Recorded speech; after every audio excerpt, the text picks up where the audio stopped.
Welcome everyone to this week's edition of the Extracellular Vesicle Club.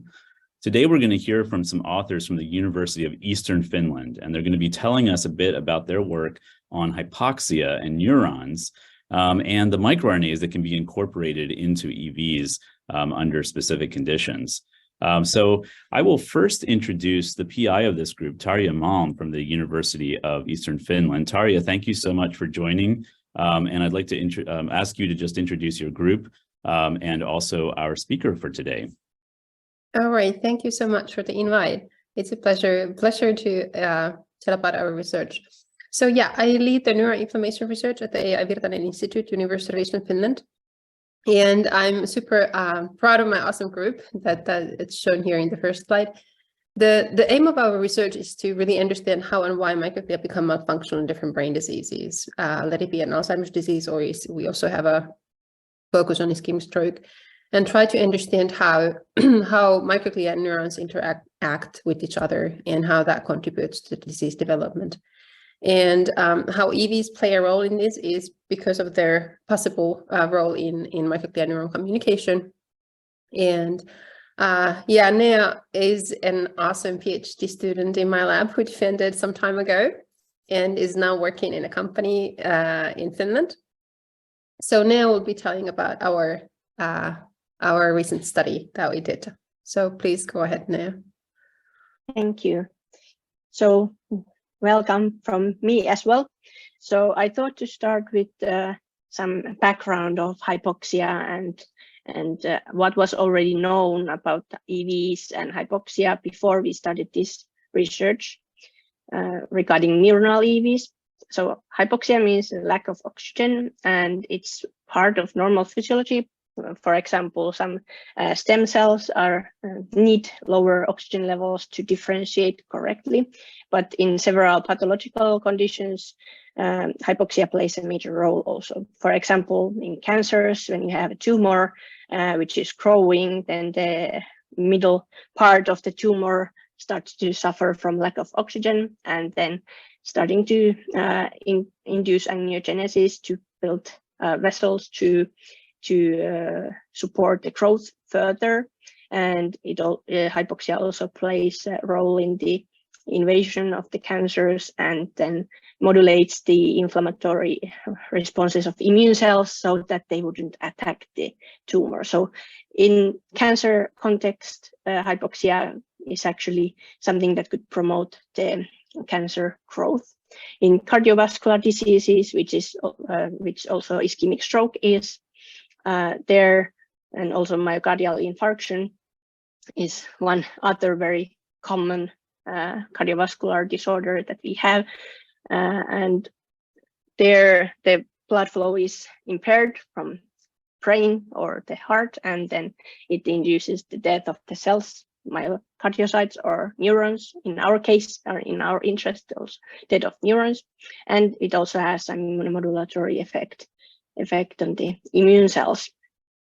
But also in these cardiovascular diseases, it's not only a bad thing what hypoxia is doing, it's also, as in cancers, it's promoting angiogenesis, so it's part of the adaptation to these changed conditions, trying to rescue and limit the injury. So it's kind of delicate balance of harmful effects and beneficial effects. So I thought to also introduce you, in addition to our research paper from this year, but also introduce you to our review that we published in 2020 in JEV as well, because it kind of nicely summarizes the current knowledge on hypoxia's effect on EV release back then. And as you can see, there were quite many publications in total already then. You could find 70 publications where you had clearly hypoxic insult on some cell type, and then some type of EVs were analyzed from those. And you can see from the lower left corner graph that cancer was the most studied, or different cancer cells were the most studied cells, and mesenchymal stem cells following those. So in the brain context, there were actually not much. I think it was astrocytes exposed to hypoxia, and from neurons there was basically nothing at that point that I could find when preparing this review. And to my surprise, even if there were very different EV releasing cell types, cancers of mesenchymal stem cells, different ways of inducing hypoxia, different methodology altogether to analyze EVs, these EVs seem to have very similar effects in different recipient cells. So they were promoting the migration or invasion of the cells, proliferation of the cells, and also angiogenesis, and preventing cell death and being more anti-inflammatory in effect. So pretty similar effects with the EVs on the recipient cells as you would expect to exposing the cells to hypoxia. And of course, these effects, again, if you think about cancer, this would promote the cancer survival and maybe metastasis. And then if you think about neurodegenerative diseases or ischemic stroke, this could be actually something that would be limiting the injury. So it's not always bad or a good thing. That was my first take home from the review back then. Then, of course, the question is that if you see these functions, what do the EVs contain that is doing this? And mostly the studies were focusing on microRNAs, which is not a surprise because they have been a hot topic in EV field for quite a few years now. And surprising was that there were not too many microRNAs that were actually coming up in several papers, and miR-210 and miR-21 were the most commonly induced, or they were increased in the EVs from hypoxic cells. And these microRNAs are also related to hypoxia in cells, not only EVs, so it was not kind of surprise to me because of that. And again, for the cell types that have been studied in relation to these EV microRNAs, there were, of course, nothing in the CNS or central nervous system again. So neurons are not studied. But why we want to study neurons then is that since we are interested in this ischemic stroke pathology, where the clot in one of the cerebral arteries is preventing the blood flow, it causes the death of the neurons, and some surrounding neurons are maybe adapting to this condition and not dying, but the cell death can occur in many ways. And we know that, of course, in the brain you have a lot of other cells, glial cells, astrocytes, microglia, and also infiltrating peripheral immune cells. And these are communicating with neurons, and likely also based on the literature in other contexts than hypoxia or ischemia, then it's likely that EVs also could play a role in this. So we asked, as Tarja told, that the group is very interested in microglia. We asked if this death of neurons or dying neurons or ischemic neurons could somehow communicate with the EVs to microglia and modulate their responses to ischemic stroke. And as we see from the literature of the effects of hypoxic EVs, if those EVs could be actually doing something beneficial, so it would be something to think about for the therapeutic approach of using EVs. But then some maybe specific considerations when we talk about neurons and EVs and causing hypoxia to neurons, is that neurons are very sensitive cells, so they are likely dying when you expose them to hypoxia, especially even at all more prolonged time points. And since the death of neurons can occur by necrosis, where the cell membrane is breaking up and then intracellular contents are also released, then that could be an issue for the EV isolation, because then you would have also, for example, intracellular synaptic vesicles in there in case of neurons, or other intracellular content that should not be there. Then, of course, some apoptotic cell death can occur in these cells, which, as we know, maybe that many of you know that apoptotic bodies are formed from the bleps when the cell is dying by more controlled mechanisms. These bodies range from micrometer size, so they would not co-isolate with, for example, ultracentrifugation method for our EV preparation, but then again, it's not known what smaller is produced, if there is something smaller that is also produced by apoptotic death.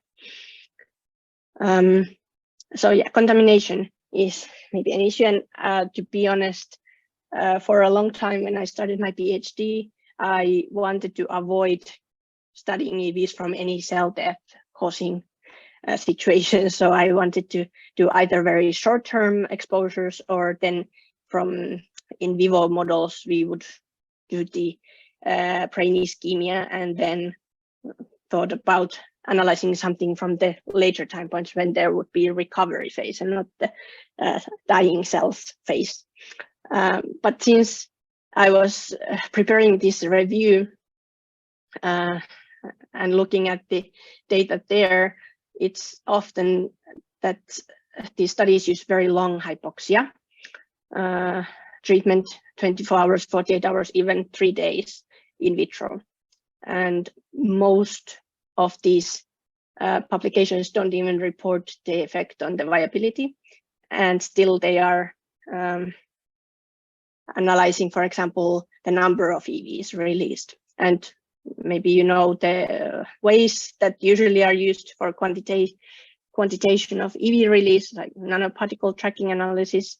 It may not only detect EVs. So I thought that, okay, I don't know what is happening. Are these actually EVs that are released, or something else that is just measured by the current technology that we have? So I thought that, okay, I will be the first. And now maybe I was also reading very literally myself guidelines that cells need to have at least 80% viability to study EVs. And this stuck to me with me quite a long time. But then I thought that, okay, if I analyze better what I actually have in these preparations, I need to know what is going on in these in these earlier publications. So that was something that kind of urged me to study this and prepare this manuscript also then. So then to the actual research paper. So the aims briefly, or take-home message aims of this research paper. So we wanted to know or analyze temporal effect of hypoxia on neurons and their cell death, and also how it's affecting the EV release. And also, if the cell death occurs under hypoxia, is it affecting the EV association of miR-21? Is it more still in the EVs, or is it a contamination? And then also analyze the possible functional effect of EVs isolated from hypoxic neurons. And because of our group's more broad interest on microglia, that's one reason why we were focusing on these microglial effects. So of course you could ask how well this miR-21 is kind of suitable for our purposes and our models, and why we select this. So I briefly mentioned that it was one of the most detected microRNA to be increased in hypoxic EVs in other cell types.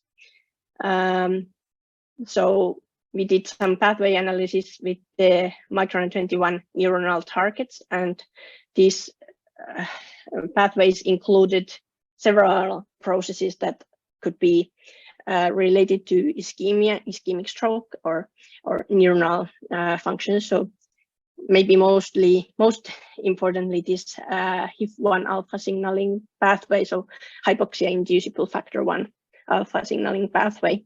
So there are a lot of targets of miR-21 in this pathway.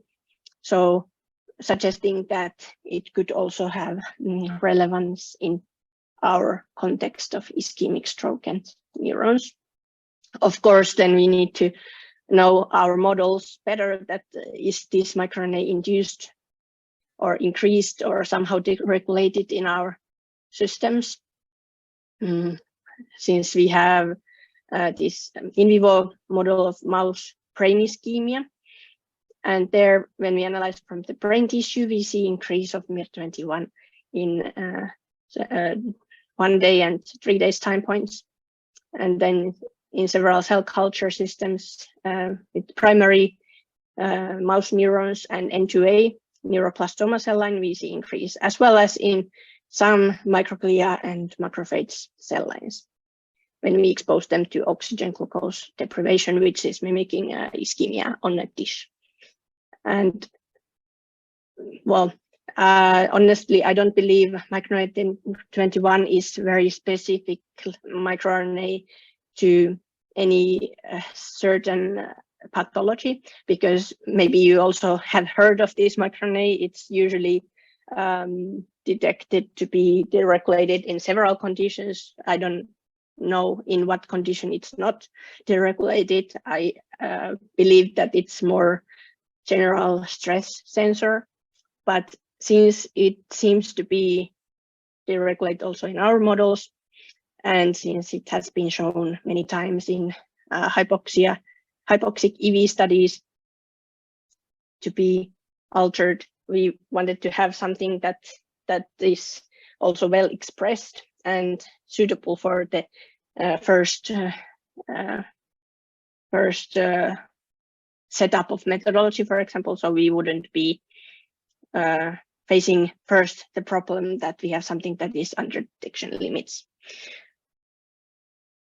So then to the EV isolations in this manuscript. So we isolated EVs from primary mouse cortical neurons and N2A neuroblastoma cells.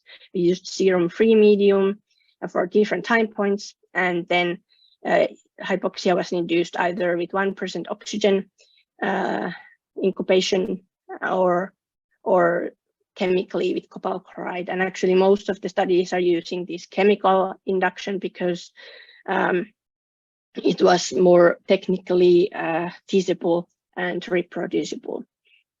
And EV isolation was done with ultracentrifugation for most of the manuscript. So first, in more interesting findings that we had was that miR-21 was increased in primary cortical neurons and neuroblastoma cell lines after hypoxia, but after 12 hours, so not before that. And when we were looking at the EVs, we saw this increase already after 6 hours of hypoxia. And with copal chloride, we also included earlier 2-hour time point, in which time point actually I must say that the yield of EV material to be quantitative is quite problematic. So you need to have a lot of starting material for that. That's why we didn't do it for all the primary neurons, for example, but you could see it already at 2 hours. So suggesting that the effect of hypoxia is observed in the EVs faster than at the whole cell level.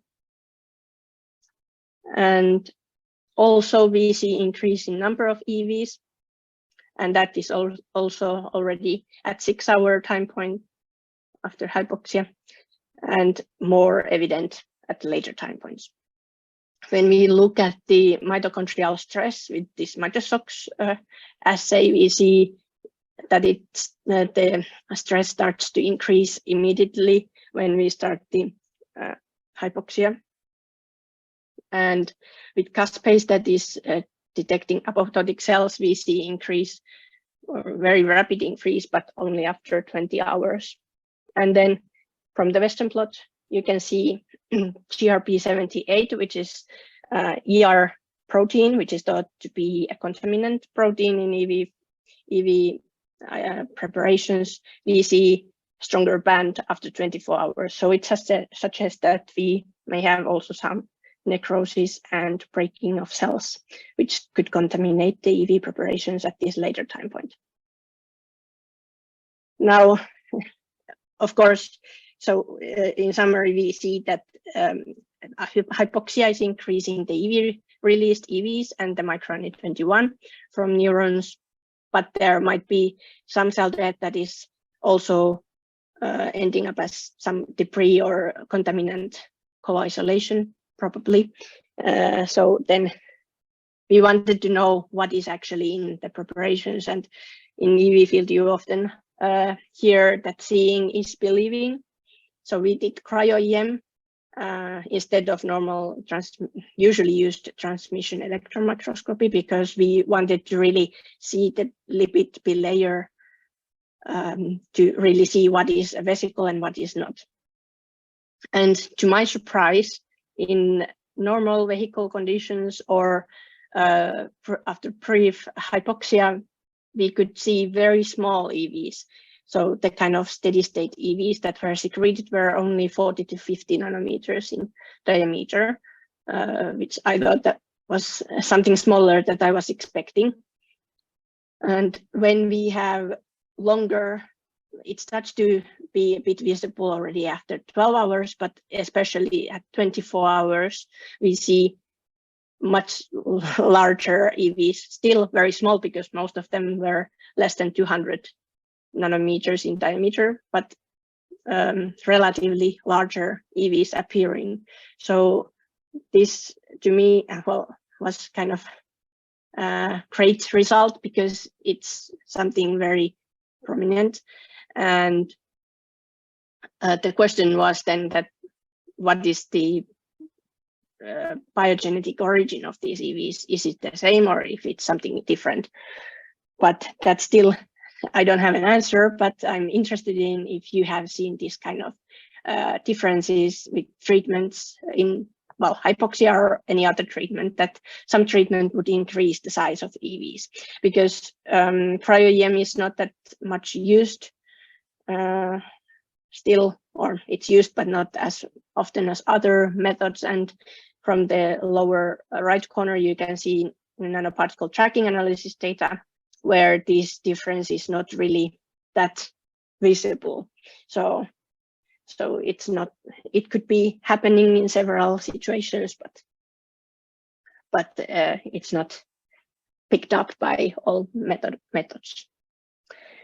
So now we see differences in the released EVs after hypoxia. So we asked if these have some function, and we first checked if the EVs are taken up by different cell types. We did this labeling with PKH dyes and checked the uptake with confocal from endothelial cells, which is the upper panel, and then the PV2 microglial cell line, which is lower panel. And we concluded that microglial cell types are taking up EVs more robustly than the endothelial cells, and it might have something to do with their phagocytic activity. So then we isolated EVs from hypoxic neurons. We did this by many ways. So we had different lengths of hypoxia, we had different particle dose to put on microglia, different time points, doing longer or shorter or repeated dosing, and many different designs with concurrent inflammatory stimuli and so on. But I failed to see any effect with these EVs on the microglia. Then this graph here on the right shows the data from phagocytosis from one of the studies where I exposed 24-hour hypoxia generated EVs at different doses. So I know that it's maybe not that popular opinion to state that there were no effect, because there are many publications showing microglia to neuron or neuron to microglia communication through EVs, not in hypoxia to this direction, or I'm not aware of those, or at the time of writing this, I wasn't actually aware of those. So yeah, it's interesting to hear if anyone in the audience have also ideas or comments on this, but this was what we found, so no effect. So then, since there might be some contaminants also in the longer hypoxia incubation time with the EV preparations, we wanted to also isolate them by another method to really check if miR-21 was associating with EVs or it was more contamination. So we used size exclusion chromatography, where you can easily have both EV fractions and then the protein fractions separated. And then we treated these with RNase and proteinase. So to check what is actually protected from these enzymes by the EV membrane. And this was done from 24-hour time point with the cobalt chloride or vehicle. And well, interestingly, we see trend of increased number of particles after hypoxia again in the EV fractions, but it was not statistically significant. And surprisingly, in protein fractions, this was significant. So there were more particles detected by nanocyte in the hypoxia than in vehicle in the protein fractions that should not have EV. So it's just indicating that nanocyte or NTA technology is picking up also something else than EVs.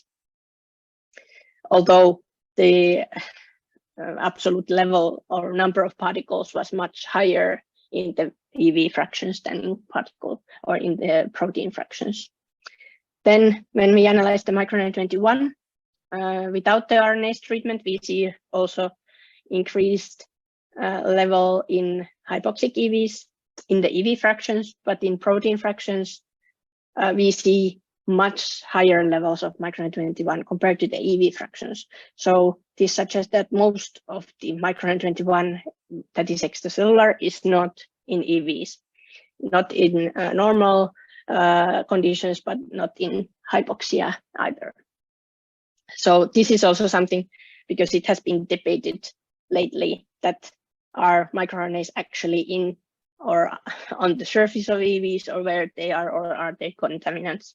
So in our model, we see that most of the microRNA is not in the EVs, but the one that is in EV fractions, when we treat them with RNAs, which is the middle figure, we see that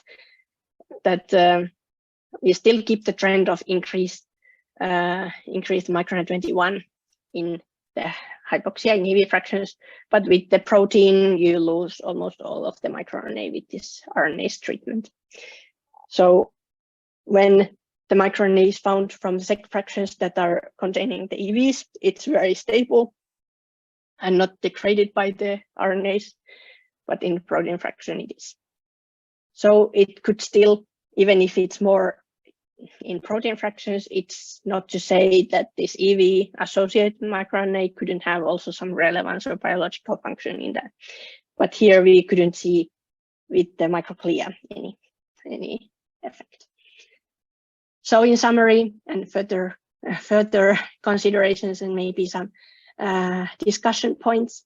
So we saw that EV-associated miR-21 is released from hypoxic neurons, but the functional relevance is still unclear if there is some.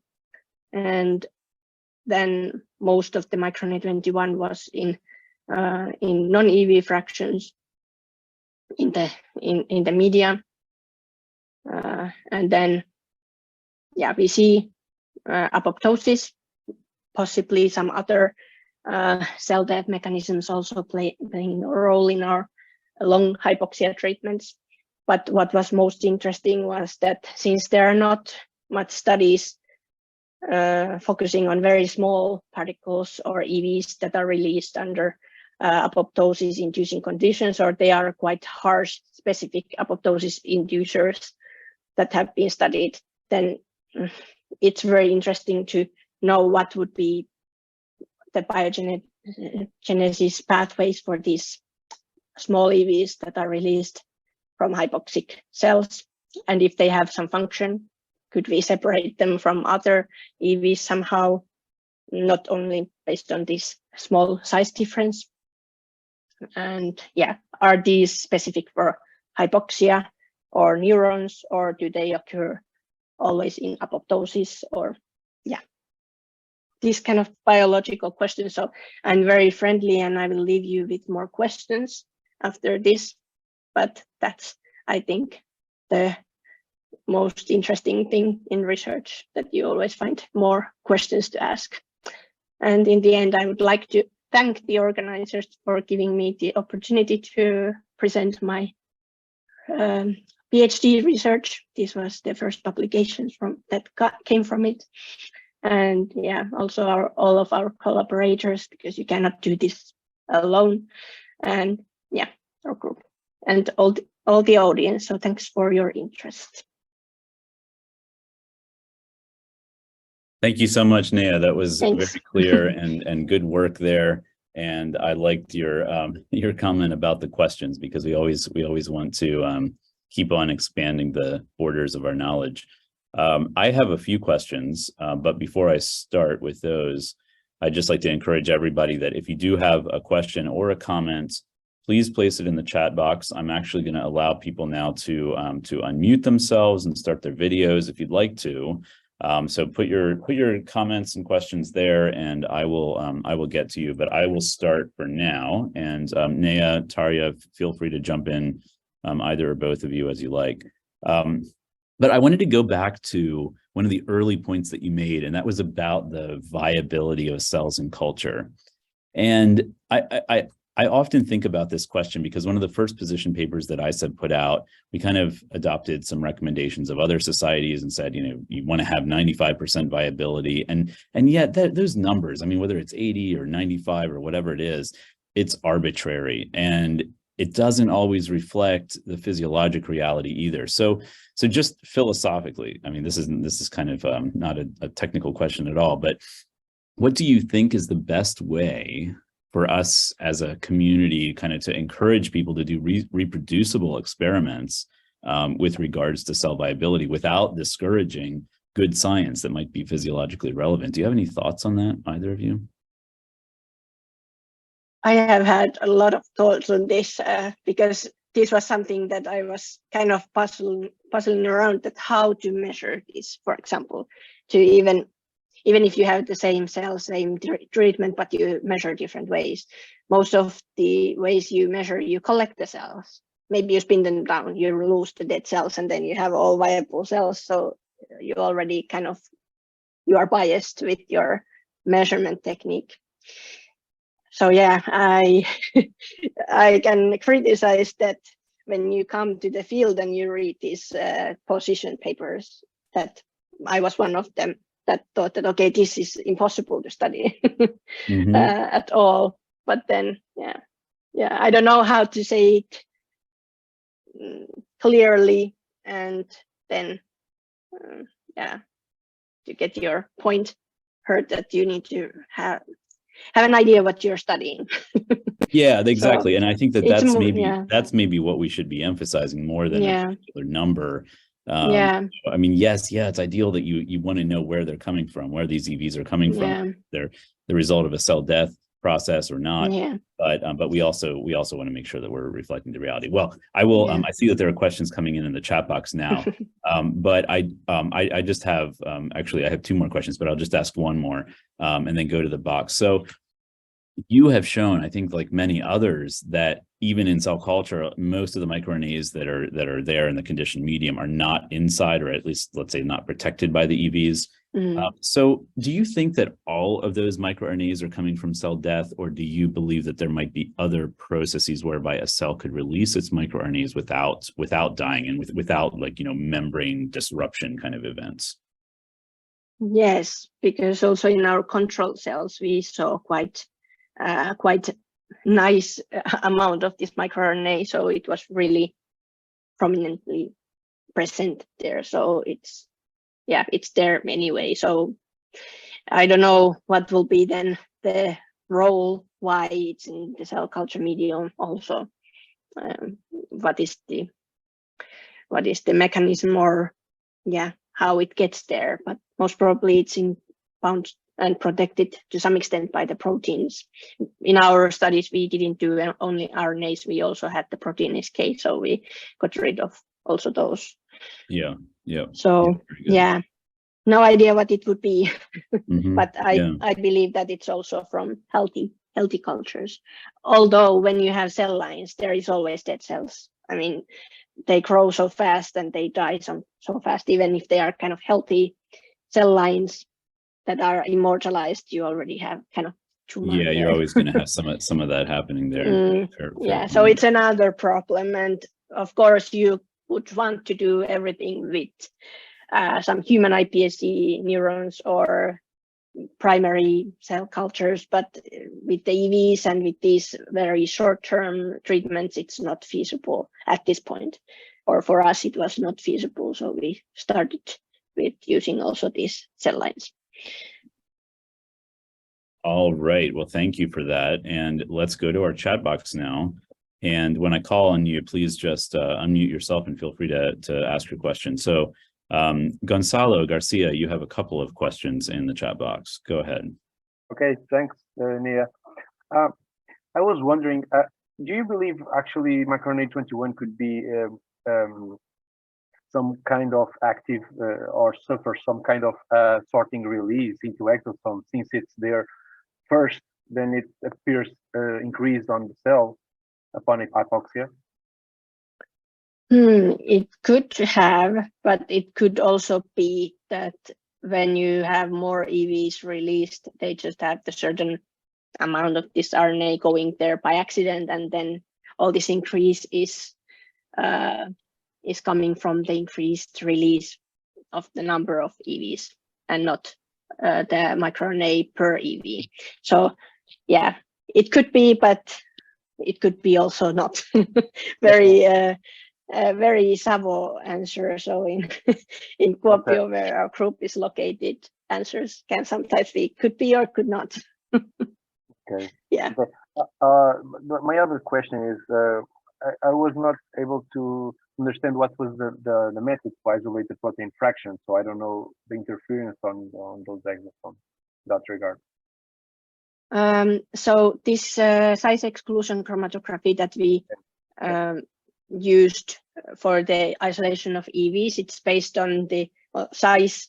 So you have these columns where you put your media with EVs and also other components of the media, and then the larger particles or EVs come from the column first, and then smaller things like proteins come later fractions. So that's how you get separated these vesicles from the proteins. This is the way you can. I got it. Okay, but actually, it was very surprising to me that you saw much more content on the protein fraction. It was like a very big surprise for me. I use another type of isolation method by ultracentrifugation, so I don't know exactly the protein fraction, but it was really surprising. Maybe I'll try something else. Of course, this choice of method to isolate is very dependent on your question and what you want to achieve with that. But overall, I guess this size exclusion chromatography is very preferable way at the moment. So you get quite good yield, quite good purity from other things from your material where you are purifying the EVs from, and it's so currently I would maybe consider that first, but when we started, the ultracentrifugation was the most approachable method for us, so it's also a consideration of this. So our knowledge, or my knowledge, has been increasing tremendously during the project also. So okay, thank you very much. Thank you for your questions. Thanks, Gonzalo. Next, Christina Coylan, a question about function. Thank you. A beautiful talk. Apologies, I haven't read your paper yet, so if you've done this already, I'm just wondering if your microglia are just really capable and efficient and able to remove any toxicity, anything that those increased hypoxic EVs are carrying. So have you tried to treat maybe microglial cells that are less healthy, that they themselves are compromised? Only treating microglia that have had lipopolysaccharides, so LPS, causing this bacterial kind of inflammation in them. Of course, this is not maybe impairing in that sense that it's actually depending on cell line, you get maybe induced phagocytosis also by this treatment. So yeah, it could be that these microglia that we used are phagocytosing the EVs and just getting rid of the content, so that even if there would be some active molecules in the EVs, maybe they are going for degradation in lysosomes directly or something like this. But yeah, so if you don't increase their phagocytic capabilities, or you take them from, a cell from a diseased microglial environment, you might see different effects potentially. It's really interesting. Yeah, I tried many different approaches because we have realized with other projects as well that you don't need to do a lot. You can use different pipette tip or different culture plate or any small detail, and the cells are responding very differently because they are so sensitive for all kind of stimuli. So yeah, it's kind of one paper could show this result, but to reproduce it, it might be dependent on one small detail. So they are kind of interesting cells, I would say. Awesome. Thank you. Beautiful presentation. Thank you. Thank you. Now we have a question from Efrat Levy about the different types of EVs that might be involved here. Hi. Really beautiful. Hi, Efrat. Work. Hi. Really beautiful work. I don't know how relevant it is, but I would think that hypoxia would affect mitochondrial function. And we found that when there is mitochondrial dysfunction, there is more release of mitovesicles that derive, specific vesicles that derive from mitochondria.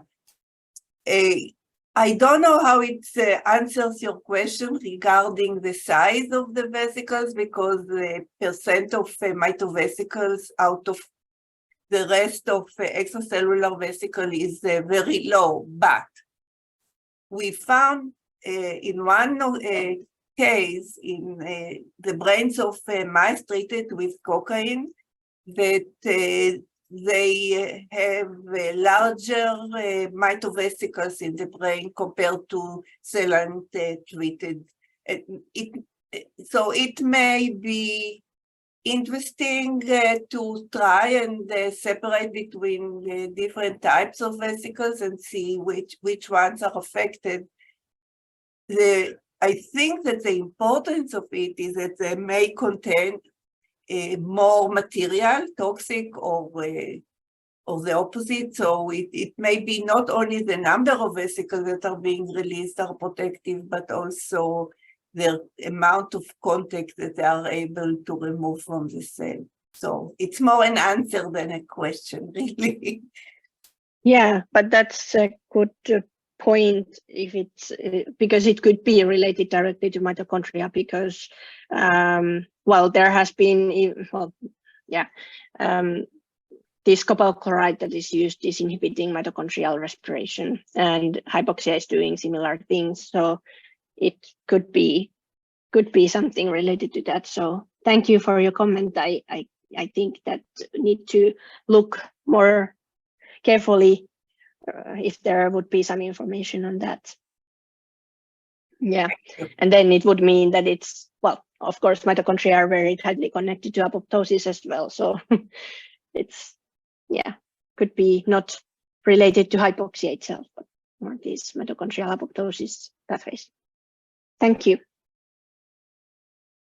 All right. Well, if there are any other questions, please put them in the chat box now or raise your hand. Let me know. I do have one more for you now, and that is about hypoxia and what is hypoxia.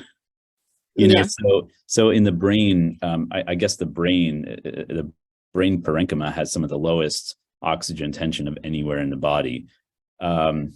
So what is your speculation on the findings that you have, and how they relate to maybe other parts of the body where there might be actually higher levels of oxygen? Do you think this is a gradient kind of thing where the less oxygen you have, the more packaging there is?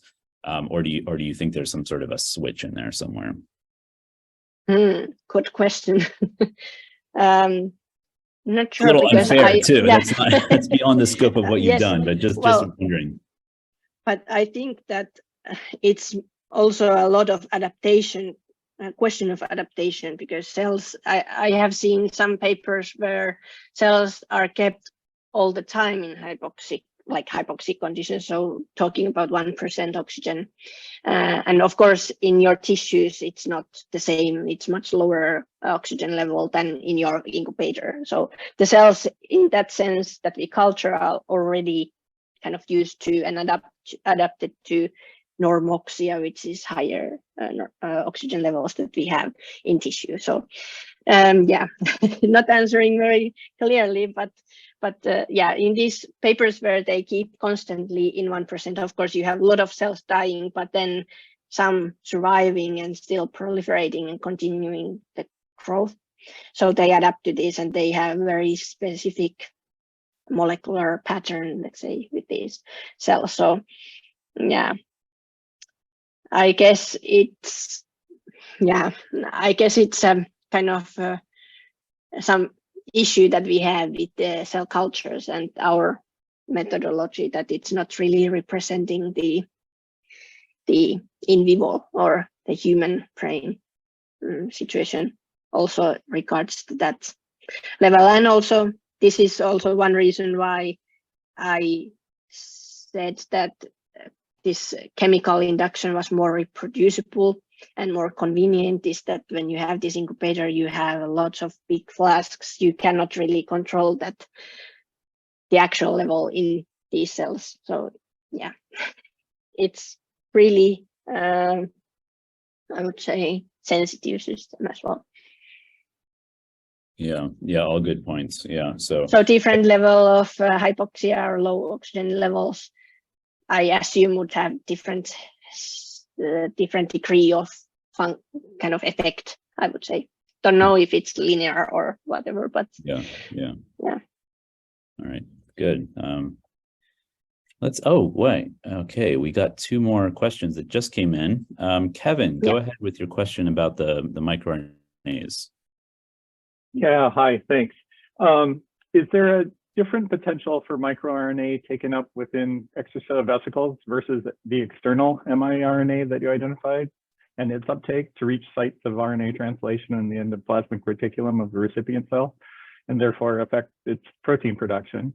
So one of the issues in the field seems to be the stoichiometric amount of these different miRNAs to affect functionality of individual cells, for example, in therapeutics. And so I'm just curious about what you think, if there's a different pathway that might improve the miRNA efficacy within a cell to affect function. Yeah. So I think it's quite a complex process as well. So if the EV is going inside the cell, then of course the microRNA still would need to be released. And this also has been debated a lot, that could it actually happen that it's released and it would be still functional and reach its targets in the cells where it's delivered to. So I would say that at least when you deliver them with EVs, of course you can always modify the EV surface so they would be taken up maybe more efficiently, or to certain place, but I think that it would be less complicated if you could somehow deliver the microRNA itself and not all the EV surrounding it or associated with it. and I'm not that expert on RNA, but maybe you can correct me if I'm wrong, but I think microRNAs could also function somehow or be detected also on the surface of the cells. Not sure how much that has been studied, but yeah, which one would be easier is maybe a lot context dependent again. So no direct answer. Okay. Do you have great. any thoughts on that yourself? No, I mean, I think it's an area that we need to understand because there's a lot of papers published that support this idea of microRNA affecting the function and associated with the EV. But if it just turns out that it's external miRNA and the uptake route is different, we need to understand that from a mechanism of action perspective. So I think it's an important area for us to look at. And maybe the microRNA that is associated with EVs, it could have more directed route where it's going to and more context dependent. So yeah. Thank you. Good comment. Thanks. Yeah, that is a very good point about the microRNAs and the ones that are not in the EVs, because how do they get to their site of action? There are a few papers out there on some proposed transporters, but it's not clear how widespread those actually are, and if they're able to transport the microRNAs with their typical, protecting proteins, which seems to be the main native form of the microRNA. So very unclear, and a good reminder that there's still some things that we don't know. Another question from Victor Jurevich. Go ahead. So thank you so much, Nea, for the beautiful talk. So I kind of have this follow-up to the discussion that's been going on. So hypoxia. So having hypoxic conditions and having a necrotic core are pretty common in a lot of 3D organoid systems that different groups are working with. So we in particular are working with 3D cortical neuron organoids. That's something that we also see in our organoid system. So do you think organoids might present a more representative system to study these conditions compared to cell culture? Yes, yes, and complex, of course, as well. But yeah, basically, if you have the organoid and it has hypoxia in the middle parts of this organoid, because it's not getting as well oxygenated in the middle of the organoid, then you already have some kind of hypoxia in all of the organoids. So yeah, in that sense, I think also these are adapting to that somehow, and you have the cell death there. But I don't know if you could induce, or if you would put these organoids to some more hypoxic incubator or something like this, that would it be more representative and compared to what they already are. So the question would be maybe that are these 3D organoids already a model as such, but then you don't have control. Very much correct. I mean, they do already exhibit a lot of metabolic stress, just due to being in their culture conditions that we can't really control as much. And I guess that if you would find ways to perfuse them better, then it would be again very different from the ones that are not perfused that well. So then again, it's a control and treatment issue. But yeah, I think that like the novel development of these organoid models where you can introduce some kind of vessels where you get the media flowing so they would be better oxygenated, then there could be possibilities to model this better. And yeah, but also then you would need to be careful of what kind of cells you actually have in the organoid.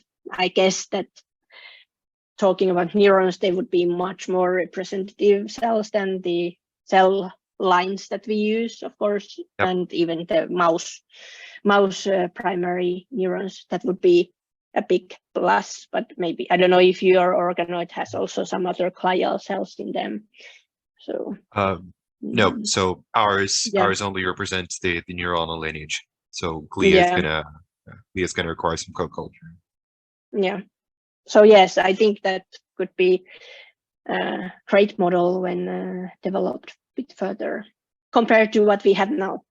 Yeah, because this 3D is affecting a lot of EV release that has been also shown in other contexts that it has a huge impact. Absolutely. Thank you so much. Thank you. Well, we are reaching the end of our hour here and also the end of the questions in the chat box. So we've heard from Nea Korvenlaita today and from Tarja Malm about the work that's been going on at the University of Eastern Finland with hypoxia and EVs. We'd like to thank you both for attending today and for presenting, for sharing these exciting results with us. And I'd also like to thank everybody for joining today in the EV Club. Just a quick reminder that March 30th is coming up rapidly. That's going to be the deadline for abstracts for ICEP 2023, for the late breaking abstracts, and also for the cut rate member registrations that have been put out there for this year's meeting. So take advantage of that if you haven't already. Thank you all again for attending, and I wish you a very pleasant rest of the week and all the best of success with your research. Take care, everybody. Bye now.